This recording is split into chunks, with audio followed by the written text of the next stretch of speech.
Alright everyone, so today we're going to talk about the ecosphere. And the first thing I want to say is that it is thriving.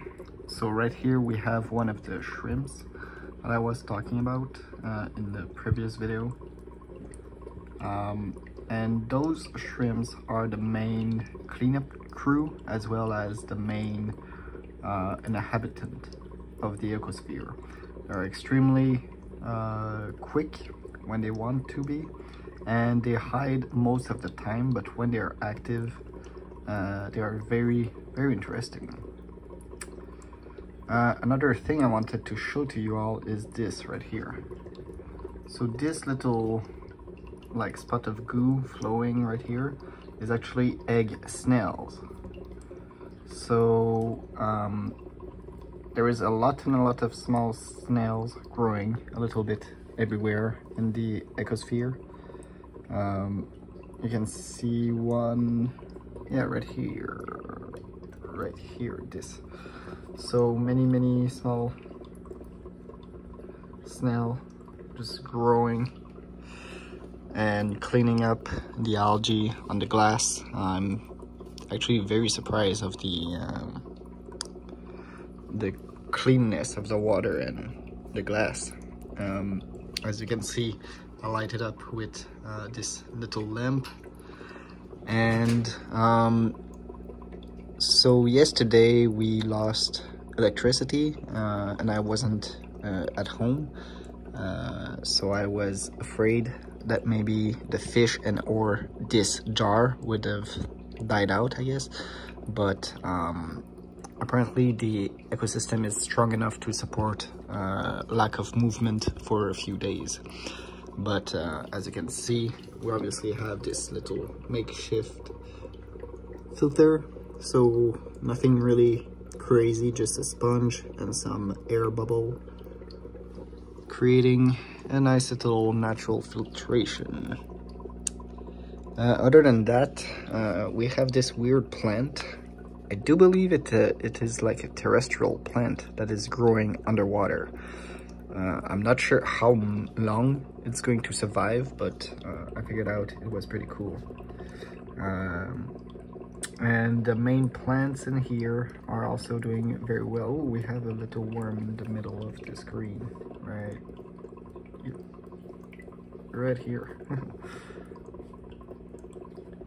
But yeah, the main plants are doing very well.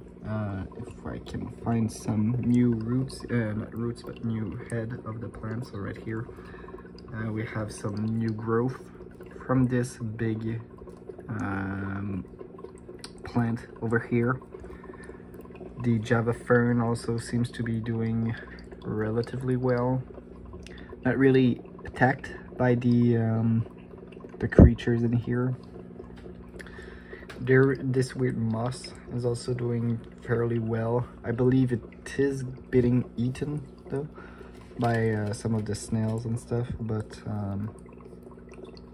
still very healthy, very strong. And if it's get eaten alive, it's all right. It was there for that purpose, kind of. In the sand, I don't really see anything. Like I was thinking maybe there would be some creatures crawling in the sand, but I don't see them. But like I'm assuming maybe there is. We also have this big snail, which is probably the largest creature in here, so almost as big as my my thumbnail, I guess. So that is pretty cool. And yeah, overall there's a lot of small little creatures every time I look. Mostly the snails and the shrimps, but there, as we've seen earlier, there is plenty of little smaller critters, sometimes just free floating in the free swimming, sorry, in the water column. But yeah, so it comes to show that to have a aquarium, you don't really need a lot, especially if you don't want fish. Fish are very large creatures in comparison. for example, even like small neon tetras like these ones are very large to be in an ecosphere like what I've shown. But life is full of surprise, and you sometimes just need to find a perfectly good balance. I'm looking at all of these fish and they're all breathing fairly heavily. I'm wondering if the filter have started on this one.